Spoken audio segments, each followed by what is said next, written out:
On behalf of the Board of Directors of the Hollywood Foreign Press Association, it gives me real pleasure to present the Cecil B. DeMille Award to you, Miss Audrey Hepburn.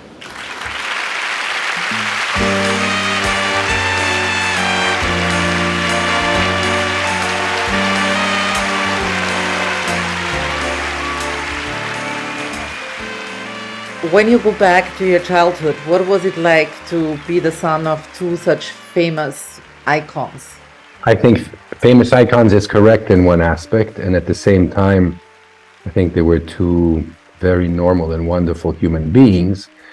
And I think that one of the greatest gifts that they gave us was those of a normal childhood. And so I grew up, by the time I had to go to school, I obviously knew my mother was an actress. I didn't realize to what an extent she had touched, if you may, her public at large.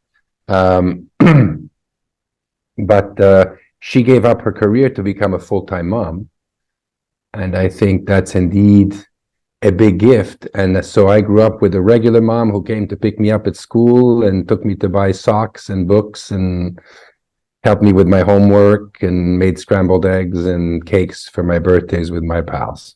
What was the moment you discovered that she was a little bit more famous than the other moms that came to pick up their sons and daughters at school? I think it came in phases. It came in slices. In those days, now I'm gonna date all of us. There were no VHS or DVDs or Blu-rays or streaming or any of that. So an actor in their contract received a 16 millimeter copy of their films. And of course, when I was a child, there were only two channels in black and white in Switzerland, then came color when I first saw it in California. But in talking to my mother, she said, if you ever want, she never pushed, but if you ever want to watch my films, there was an old projector in the attic. And so I hung up a sheet and learned how to use the projector and watched all of her films on 16 millimeter with that wonderful crackling sound on the speaker.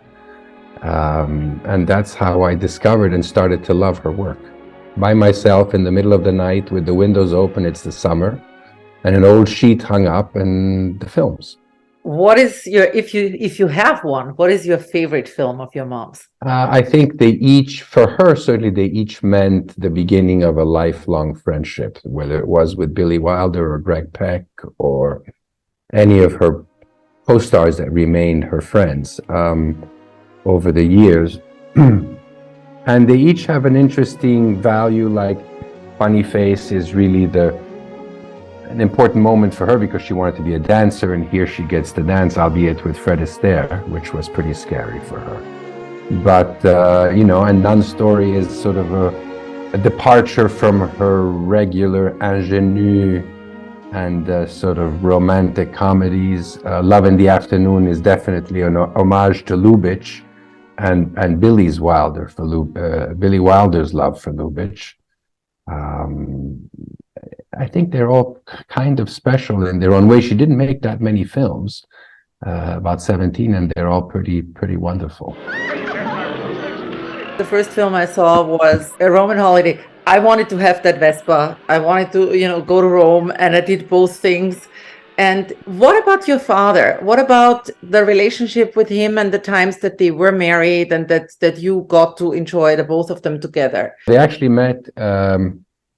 My father, Greg Peck, were putting together the La Jolla Playhouse, which is still today an important theater near San Diego in La Jolla.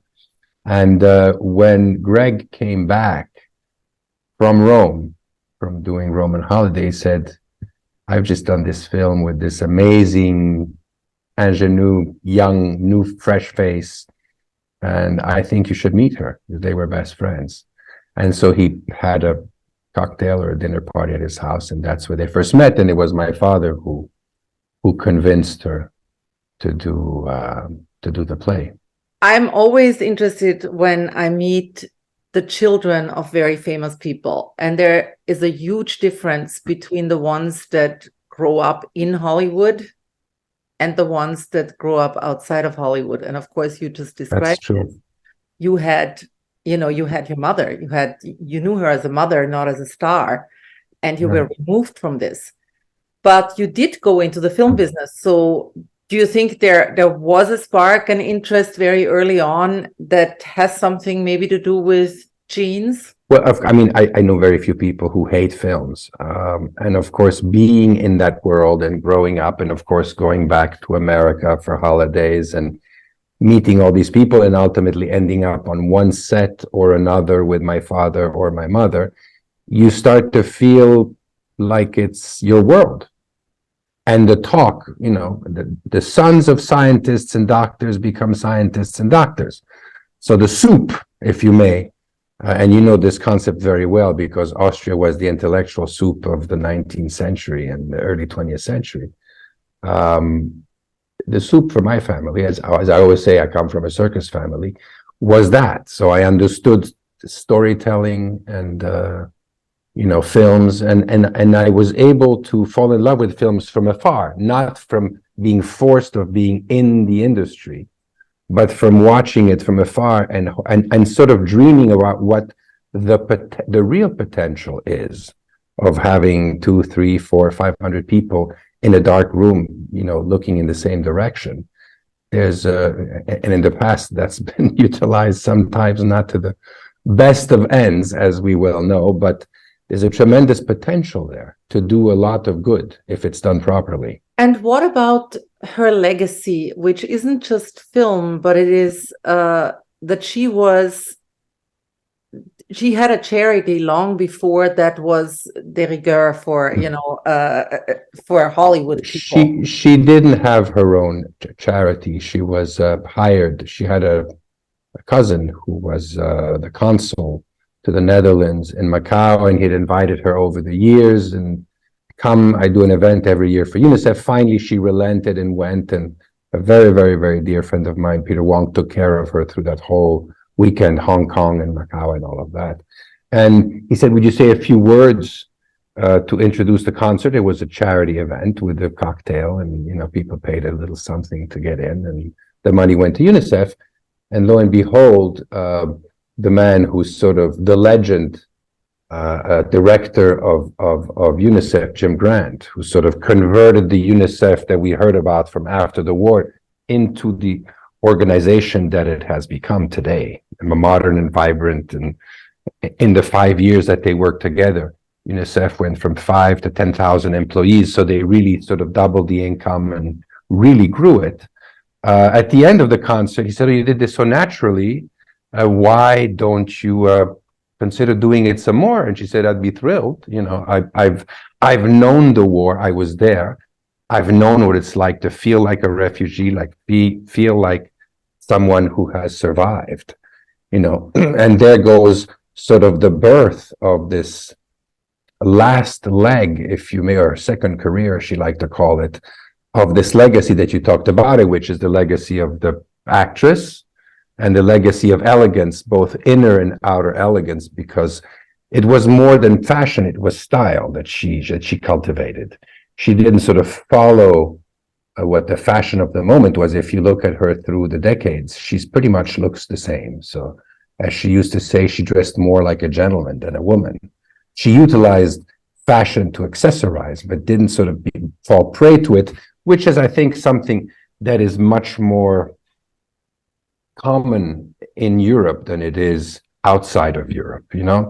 Here people have more limited budgets, so they have to sort of build a wardrobe that works over time, where we're sort of used today to seeing all of these galas with everybody sort of, I always wonder to myself, I watch the Academy Awards and these beautiful girls sort of redo their hair and look like a poodle on the most important night of the year. Here you have beautiful hair all pulled back in a bun, and it's very sober and very elegant. But in any event, so there you have the sort of 3 parts to that legacy. The silver screen, the elegance, and then her last chapter as a humanitarian, which I think is sort of creates a pretty impregnable legacy. Going a little bit back to the being a little, superficial here, but has the elegance and the style of your mother that you grew up with influenced your taste in women? Oh, I think that the things that you learn at home, I mean, everything, it does take a village. It's not just your parents, but it's the environment in which you grow up certainly participates in creating your sensibilities. There's no doubt about it. And as it does, your persona, there's no doubt about that. But at home, she was very low key, a pair of cotton pants and ballerinas and a t-shirt and a little summer thing, to go to the beach and clogs. And so I went to events, to the Academy Awards, to the Golden Globes. I went to all of them with her. And were you impressed by the people that you met, a room full of, superstars? This family's impression is that the Golden Globes is remained a much more serious and institution as far as the awards are given for cinema. And we're losing a bit of cinema along the way here. There's some beautiful things being made, no doubt. But Europeans love Americana. I mean, the greatest Americana pieces, as we all know, have been made by Germans, but by, foreigners of sorts, although there are no foreigners in America.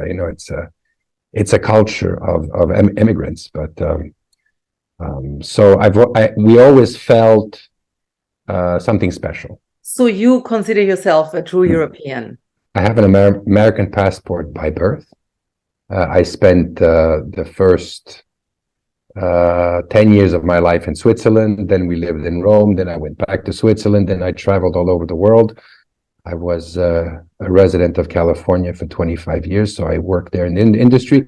And then when she got sick and ultimately passed away, I decided on my feet to sort of catch the baton in the air. And I felt that maybe what she had done meant more than what maybe I would be able to put together.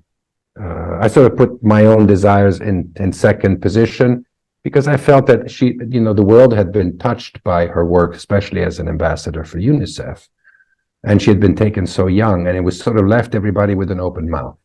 And I thought that it would be ungraceful, if that's the proper terminology, not to continue that work. And that's what I've done for the past 30 years, basically, as well as protect and sort of limitedly, utilize her image for a series of licenses and things like this. But that, we have to pay the bills. We have to pay the lawyers. The lawyers, you're fighting a battle, most of the time to protect the IP, basically, her name and legacy.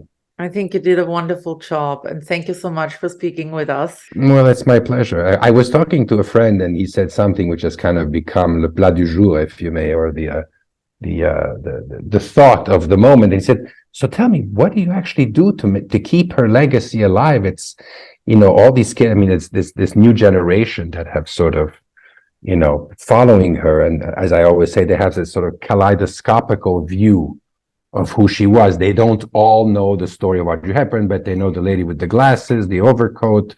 She was an ambassador. She's holding a child in Africa. She's in a Roman holiday or breakfast at Tiffany's, the lady with the long black dress. And together they sort of have a sense. But so what do you do to sort of keep this going in the new generation? I said, in actual fact, absolutely nothing. I'm trying to hide under the table, because when you do all of these marketing efforts, call them that, if I may, it's to create a moment for a person, a product, or whatever, to become viral. She has become permanently viral. So there's really nothing to do. She belongs to the people.